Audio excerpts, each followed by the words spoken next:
On me demande souvent, ouais, mais moi j'aimerais bien entrer dans la sphère non conceptuelle, ou bien on me dit, ah ça c'est trop conceptuel, la méditation ça doit être non conceptuel. J'entends beaucoup de choses à propos des concepts, et je pense que c'était important de clarifier ça, surtout parce que le terme concept, il me semble, porte deux sens différents dans notre culture et dans l'analyse de l'esprit qui a été faite dans la tradition indo-tibétaine. Donc je pense que c'était important d'en parler et de voir comment les concepts sont engagés dans la méditation. Donc ce qu'on craint un peu avec les concepts et ce qu'on associe aussi avec les concepts, et ce qui fait que les concepts sont devenus un petit peu péjoratifs, c'est que deux choses. Une conscience conceptuelle ou trop conceptuelle, on a l'impression que c'est une surcharge mentale, que ça nous tend. On a tendance à associer la rumination, par exemple, à un excès de conscience conceptuelle. Ça nous réveille la nuit, on ne dort pas très bien, c'est pas confortable, on pense trop, on traite les problèmes, on pense au passé, on anticipe l'avenir, et ça, on met la faute sur la conscience conceptuelle. Et puis, une autre remarque que j'entends de temps en temps, c'est que le concept nous sépare de la réalité. Et que par conséquent, dans la méditation, on doit essayer de retrouver ce rapport étroit avec la réalité qui nous est empêché par les idées, par les images mentales. Ok, donc ça c'est un petit peu, très brièvement, la manière dont on ressent les concepts dans notre culture. Et pour explorer un peu ce que sont les concepts dans la tradition indo-tibétaine, on va faire un petit test. Je vais vous demander d'ouvrir les yeux, de regarder dans la sphère visuelle autour de vous, sans utiliser de mots, sans essayer de réfléchir à ce qui se passe, simplement d'absorber, euh, pour ainsi dire, juste les formes et les couleurs.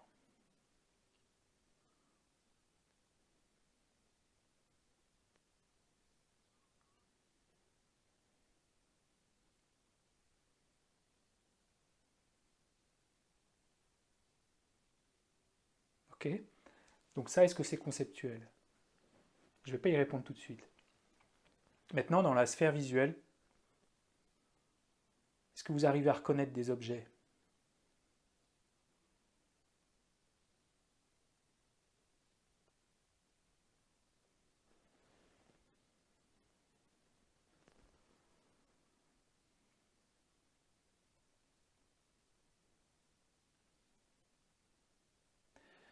Est-ce que vous arrivez à reconnaître des objets sans nécessairement les nommer, mais essayez de voir la différence entre, d'un côté, simplement voir des couleurs et des formes, et de l'autre, isoler dans la sphère visuelle des formes particulières, des objets particuliers.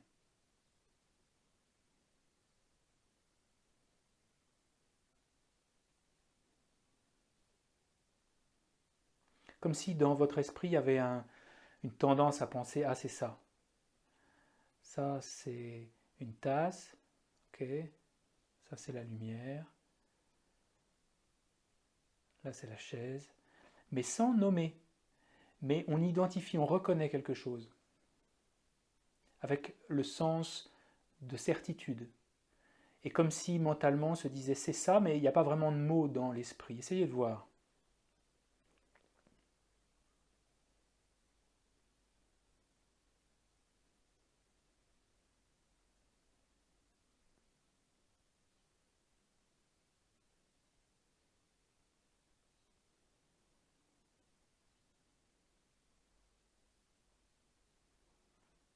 Donc ça, est-ce que c'est conceptuel? Ok, je ne vais pas y répondre non plus. Maintenant, essayez d'identifier dans votre environnement, des objets, et de les nommer mentalement. Ça, c'est une bouteille. Ça, c'est une tasse.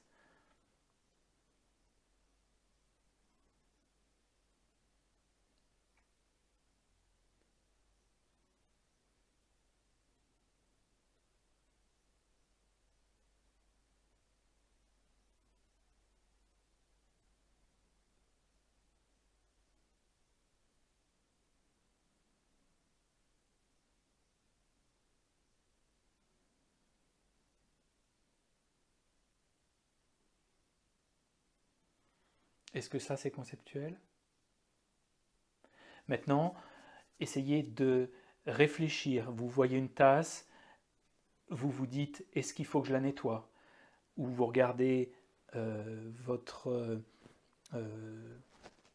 pièce et vous vous dites, est-ce qu'il faut que je passe l'aspirateur? Essayez de réfléchir. Bon, ça, on sait assez rapidement que c'est une conscience conceptuelle, mais on le fait quand même.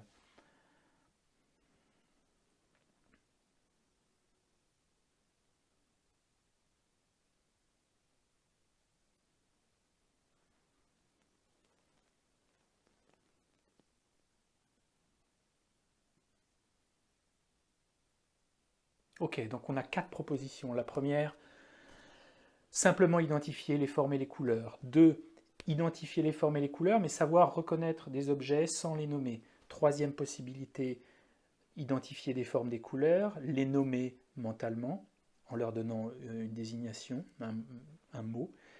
Et quatrième possibilité, euh, on réfléchit, on se dit qu'est-ce qu'il faut que je fasse? Est-ce qu'il faut que je les nettoie? Est-ce que c'était là hier? Est-ce que ce sera là demain? Bref. Donc, la dernière, on sait que c'est une conscience conceptuelle. La première, c'est celle qui, en lien avec la conscience visuelle, va faire qu'on absorbe le contenu unique des objets qui nous entourent à travers leur forme et leur couleur. Donc ça, on dit c'est une conscience directe, non conceptuelle. Conscience visuelle, directe, non conceptuelle. Mais peut-être vous êtes aperçu que ça occupe dans votre esprit très peu de temps finalement. Parce que très rapidement, on isole des choses. Faisons le test. Très rapidement, on a cette propension à se dire ça c'est ça, ça c'est ça. Ok. Sans nécessairement, encore une fois, que ça passe par des mots.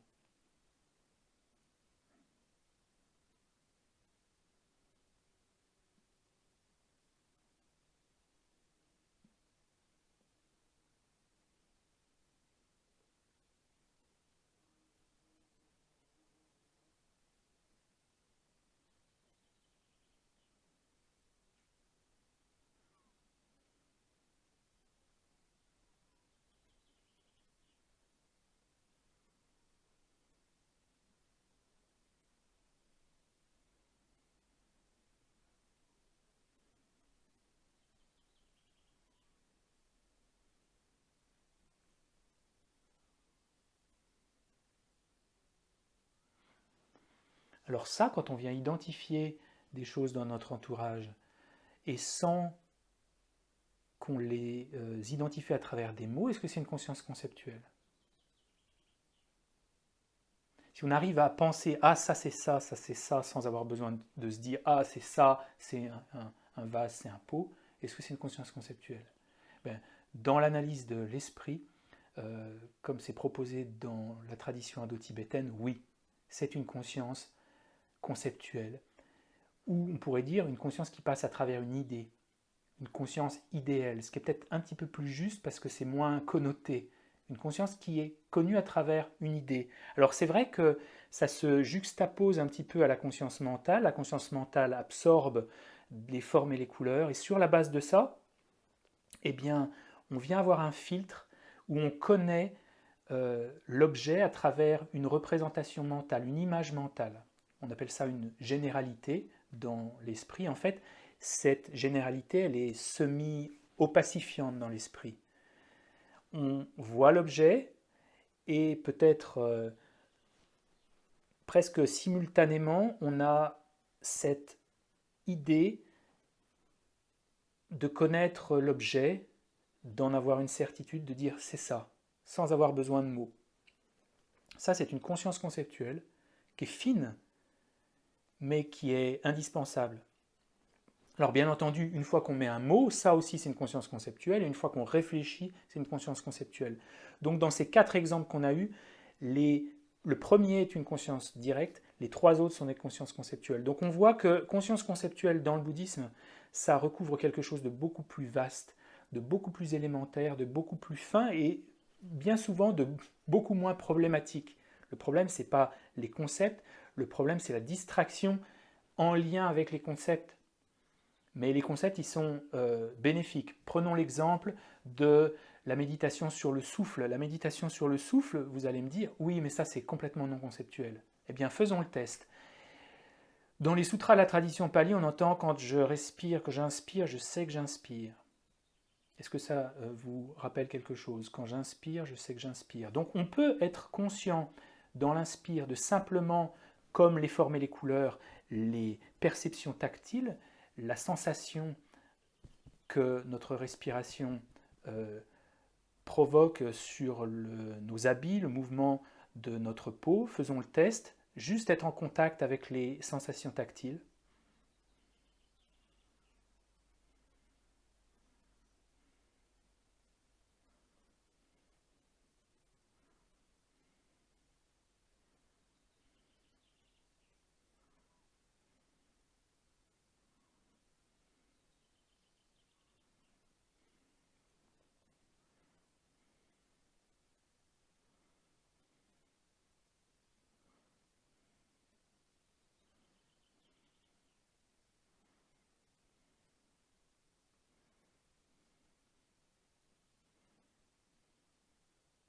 Alors en fait, on ne va pas pouvoir aller très loin si on reste simplement dans la conscience tactile, parce qu'on n'aura pas un sens de certitude. Parce que si on essaie de savoir qu'on inspire quand on inspire, si j'arrive à me dire ça c'est l'inspire, c'est déjà la conscience conceptuelle qui vient déterminer, qui vient rendre certain ça c'est l'inspire. Et c'est très fin. Ça ne nous donne pas l'impression que c'est conceptuel presque. Mais on a besoin de venir saisir notre objet de méditation avec certitude. Maintenant, essayez de faire que lorsque vous inspirez, vous êtes conscient d'inspirer. Quand vous expirez, vous êtes conscient d'expirer sans avoir besoin de le nommer nécessairement.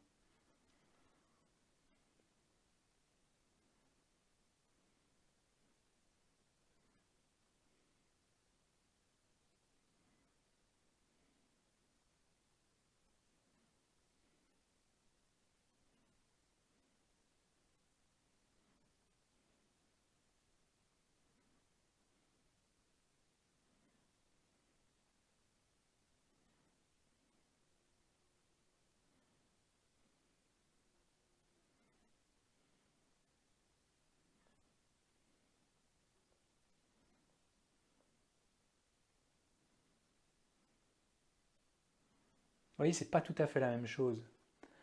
C'est pas juste d'être en contact avec une perception tactile, c'est également de savoir qu'on inspire quand on expire, de savoir qu'on expire quand on expire. Et on peut ajouter à ça la durée, on peut imaginer, percevoir, est-ce que le souffle est graduel, est-ce qu'on respire par à-coups. On peut faire tous ces tests et avoir une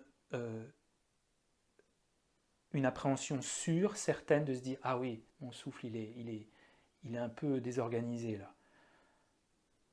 Et ça, c'est la conscience conceptuelle qui vient rendre certain. Et quand on explore le souffle de cette manière, en sachant reconnaître les diverses parties du souffle, c'est ce qu'on appelle une méditation analytique. On utilise des concepts, mais de manière équilibrée.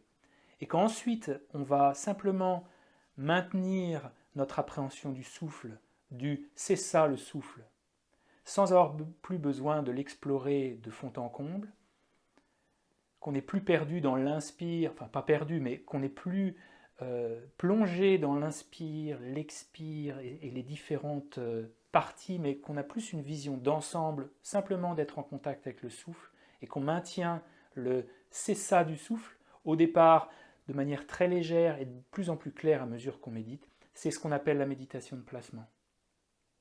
Donc, à la fois dans la méditation analytique et dans la méditation de placement, en tout cas pour nous, ce sont des consciences conceptuelles. Même si au bout d'un moment, on est en contact avec le souffle, on n'a plus vraiment, plus du tout même d'analyse, on reste avec le souffle, mais on connaît le souffle à travers une image mentale qui nous fait dire c'est ça. Vous voyez, c'est assez fin. Donc même si on a l'impression d'être complètement dans une conscience directe, on est dans une conscience conceptuelle. Je ne dis pas qu'on est coupé de la conscience sensorielle, mais ça, on le voit particulièrement dans la culture de shamatha. Il y a un moment, il faut se